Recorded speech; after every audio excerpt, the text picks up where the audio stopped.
Okay, good morning, students. Let's begin today.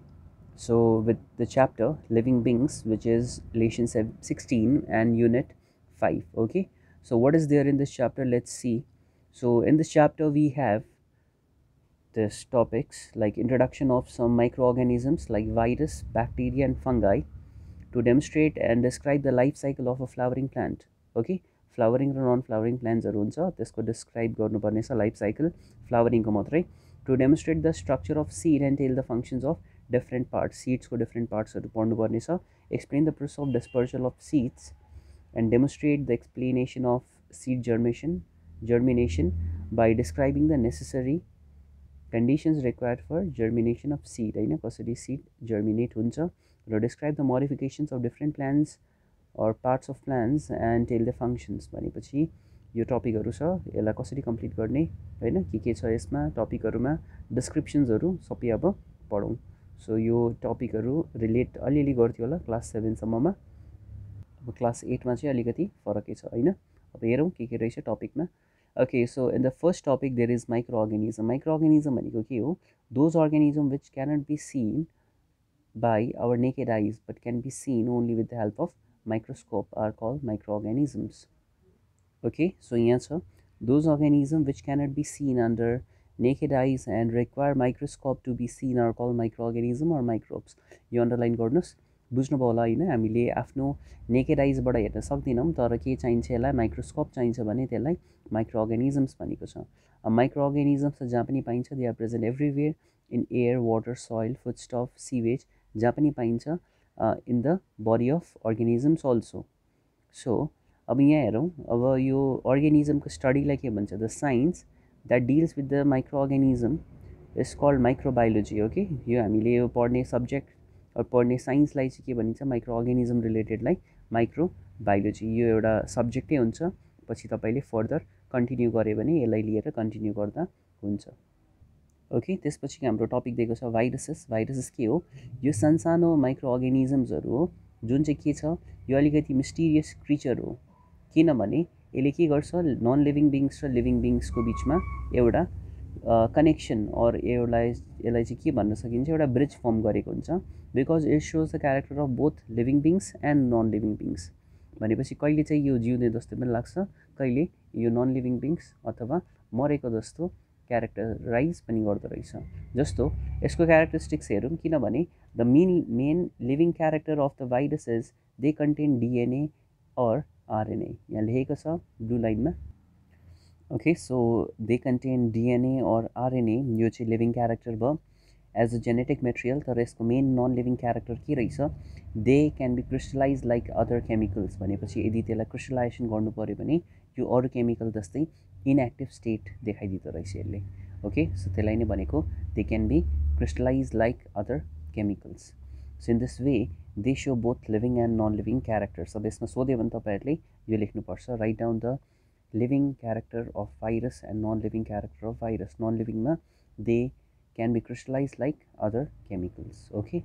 so they are also known as biological puzzle यो एउटा puzzle हो कि यो living being हो कि non living being हो okay they are so small that they cannot be seen under compound microscope मा पनि यिनीहरू देख्न सक्दैन यसलाई इलेक्ट्रोन माइक्रोस्कोपै चाहिन्छ ओके अब यहाँनिर सेकेन्ड पेजमा हेरौँ यसको पेज नम्बर 218 यसमा एउटा ब्याक्टेरिया फेसको ड्रइङ दिएको छ in the side you can see that अनि सँगसँगै यसमा के लेखेको छ भन्दा they are obligatory parasite that is they completely depend on their host cell भनेपछि यो जुन बडीमा बस्छ त्यसमै डिपेन्ड गर्छ यो त्यसमै रिप्रोड्युस गर्छ र यिनीहरू very smalls they are very small and basically they are host specific यो पर्टिकुलर टाइप अफ भाइरस मात्रै यसले एट्याक गर्छ अनि पर्टिकुलर टाइप अफ सेल भनेपछि यो जुन बडीमा गयो भाइरसहरू जुन बडीमा पस्यो त्यही बडीमा पसेर तिनीहरू त्यहीँ रिप्रोडक्सन गर्छ त्यहीँनिर आफूलाई धेरै नम्बरमा पार्छ र त्यही बडीलाई एट्याक गर्छ ओके फर इक्जाम्पल ब्याक्टेरियोफेज यहाँ जुन देखिराख्नु भएको छ they attack the bacteria cells only यो ब्याक्टेरियोफेजले ब्याक्टेरिया सेललाई मात्रै एट्याक गर्ने काम गर्छ animal viruses attack animal cells only and plant virus attack plant cells only भनेको स्पेसिफिक भाइरसहरू हुन्छ तिनीहरूले आफ्नो सेल्सहरूलाई मात्रै एट्याक गर्छ अरूलाई गर्दैन सो भाइरसको डेफिनेसन्समा अझै के लेख्न मिल्छ Viruses are non-cellular entities as they do not have cellular organization, that is protoplasm, cytoplasm and nucleus. यो तीनटा टपिक चाहिँ सेलमा हुनुपर्ने हो, त्यही भनेर यो सेलमा यस्तो हुँदैन भनेर यसलाई के भनिन्छ, they are non cellular entities भनेको यसमा सेलुलर अब्जेक्ट्सहरू पाइँदैन, यो सेलमा हुनुपर्ने चिजहरू यसमा हुँदैन भनेको छ। अब in some virus RNA DNA are the genetic material भनेपछि यहाँनिर आरएनए भनेको राइबोन्युक्लिक एसिड र डिएनए भनेको डिअक्सी राइबोन्युक्लिक एसिड, यो रेड कलरले लेखेको छ, यो तपाईँहरू अन्डरलाइन गर्नुहोस्।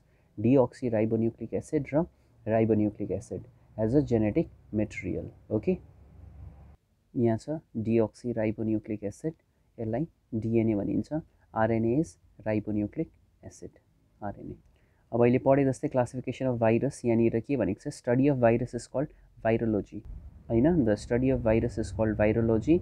अनि on the basis of host specific viruses कति टाइपको हुन्छ, प्लान्ट भाइरस, एनिमल भाइरस र ब्याक्टेरियोफेज।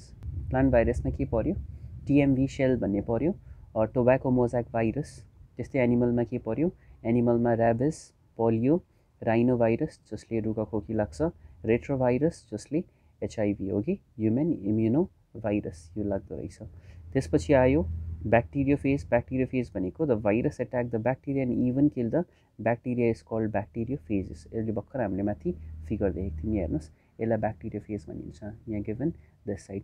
So this figure is also important, you can just draw this figure. Okay, अब सँगै तल जाउँ, ब्याक्टेरिया के लेखेको छ, ब्याक्टेरिया सिङ्गलमा ब्याक्टेरियम भन्छ। Bacteria are the simplest primitive microscopic unicellular organism, अन्डरलाइनै गरौँ त्यसलाई। र यो कस्तो हुन्छ, यो ठुलो हेबिटेटमा फाइन्ड हुन्छ।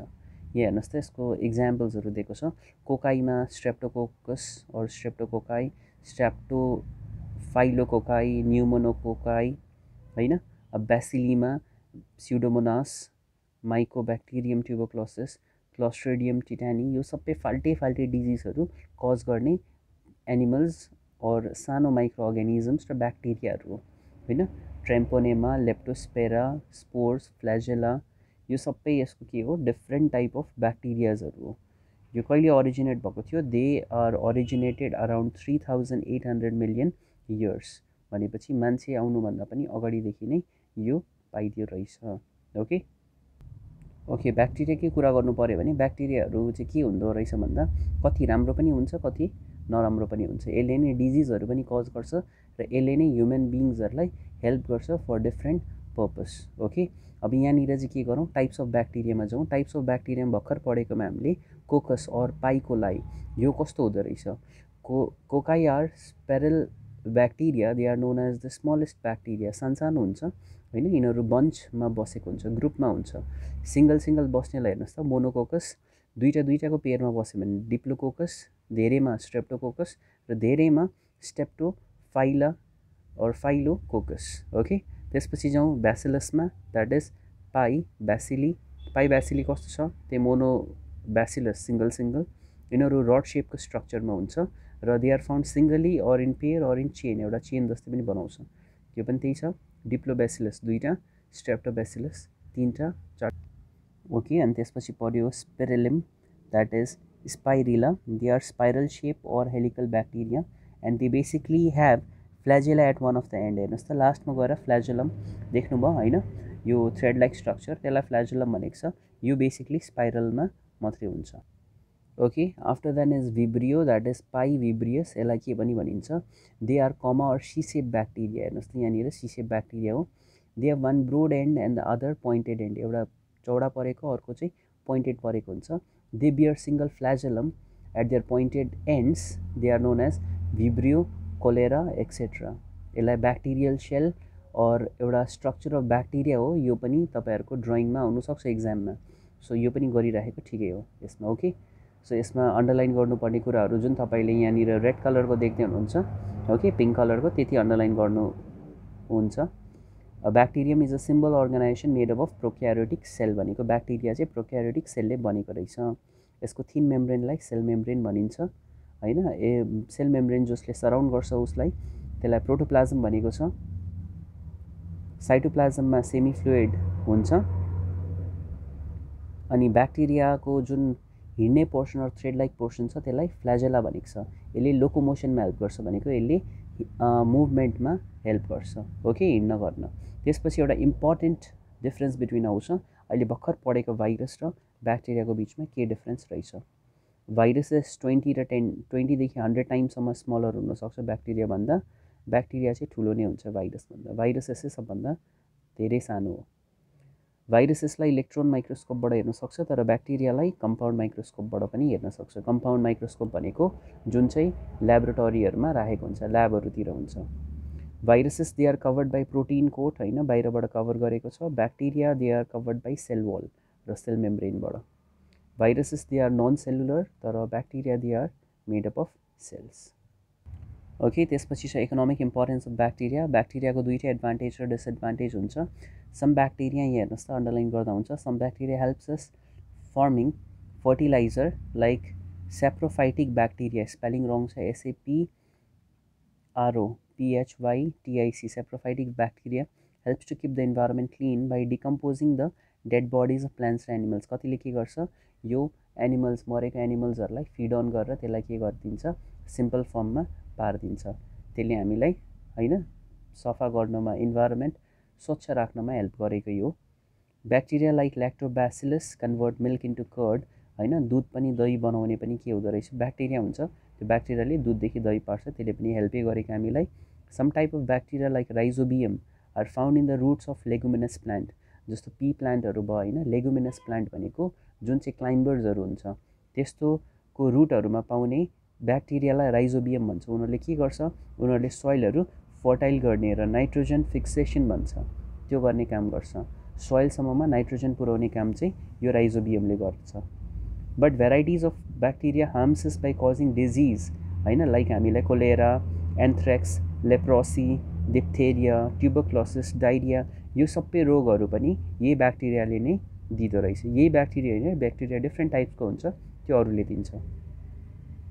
अनि त्यसले गर्दा नै हाम्रो ब्याक्टेरियाले गर्दा खाना पनि स्पोइल हुन्छ र फुड पोइजनिङ भन्ने सुन्नुभएको होला, त्यो फुड पोइजनिङ पनि यो ब्याक्टेरियाले स्पोइल गरेर नै दिएको रहेछ।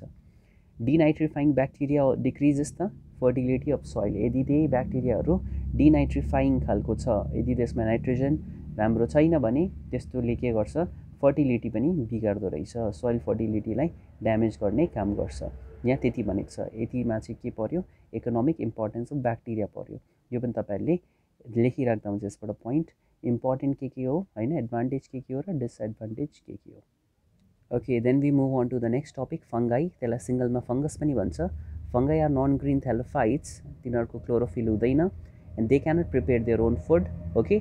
They take their food from other plants and animals and they are saprophytes and some are parasites okay. यहाँ देखिसक्नुहुन्छ म्युकर, इस्ट, मसरुम यो सबै इक्जाम्पल हो। यिनीहरूमा कस्तो खालके रिप्रोडक्सन हुन्छ, यिनीहरूमा एसेक्सुअल मेथडबाट रिप्रोडक्सन हुन्छ। कुनैलाई फिजन, कुनैलाई बर्डिङ, कुनैलाई स्पोरुलेसन यस्तो भन्दो रहेछ। फिजन भनेको कतैबाट चुट्टिन्छ, त्यही चुट्टेको भागबाट फेरि पलाएर आउँछ।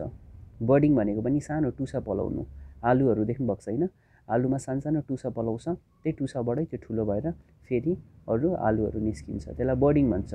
स्पोरुलेसन भनेको पनि त्यस्तै हो, स्पोर्सहरू आएर झर्छ फुलहरूमा, स्पोर्स झऱ्यो भने त्यो स्पोर्सहरू फेरि के गर्छ ठुलो भएपछि त्यो फेरि फुट्ने बेलामा फेरि त्यसको स्पोर्सहरू फेरि झरेर फेरि नयाँ प्लान्टहरू बन्छ। भनेपछि स्पोर्स झर्नु रुटमा होइन सोइलमा, अनि त्यसले गर्दा के गर्नु नयाँ खालके प्लान्ट्सहरू फेरि हुनु, त्यसलाई स्पोरुलेसन भनेको छ। त्यसपछि economic importance of fungi. Fungi पनि इम्पोर्टेन्ट छ। Some fungi such as penicillium, aspergillus etcetera are use to produce antibiotic होइन, एन्टिबायोटिकहरू दबाईहरू बनाउन युज गरिन्छ लाइक पेनिसिलिन होइन। कतिले चाहिँ डिकम्पोजरको काम पनि गर्छ। त्यहाँ हेर्नुहोस् तल some fungi such as edible mushroom are use as फुडको रूपमा पनि युज गरिन्छ। अनि इस्टले के गर्छ fermentation of alcohol from sugar molasses भनेपछि इस्टले चाहिँ के गर्छ एल्कोहल पनि बनाउन हेल्प गर्छ होइन, घरैमा पनि कतिले बनाउँछ हो। यो चाहिँ के हो एल्कोहल बनाउँदा चाहिँ इस्ट नै युज गरिँदो रहेछ। अनि poisonous mushroom can also cause health hazard. अब यो यसको इक्जाम्पलमा मसरुमहरू पनि पर्यो। यो च्याउहरू पनि देख्नुभएको होला, कति जङ्गली च्याउ खाएर होइन मान्छेहरू मर्यो भन्ने सुन्नुभएको होला, यो पोइजनस पनि हुनसक्छ। त्यही भनेर चाहिँ यो मसरुमहरू जुन पर्यो यो सबै फङ्गाई स्पिसिसभित्रै पर्दो रहेछ ओके। सो यो के रहेछ यसले डिफ्रेन्ट हेल्थ डिजिजहरू पनि गर्न सक्छ। Some fungi infection such as ringworm, respiratory disease, pneumonia, यो सबै के हो फङ्गाईको कारणले नै भएको हो। Some fungi sporophytic fungi such as mucor, spoil food, vegetable, fruit etcetera. त्यही भनेर हाम्रो खानाहरू हामीले राखेको होइन सब्जीहरू फलफुलहरू बिगार्ने काम पनि कसले गर्छ? यो फङ्गाईले नै गर्छ। Okay, let's do this much for today and tomorrow we'll be carrying out with modifications in different parts of plants. Okay, thank you.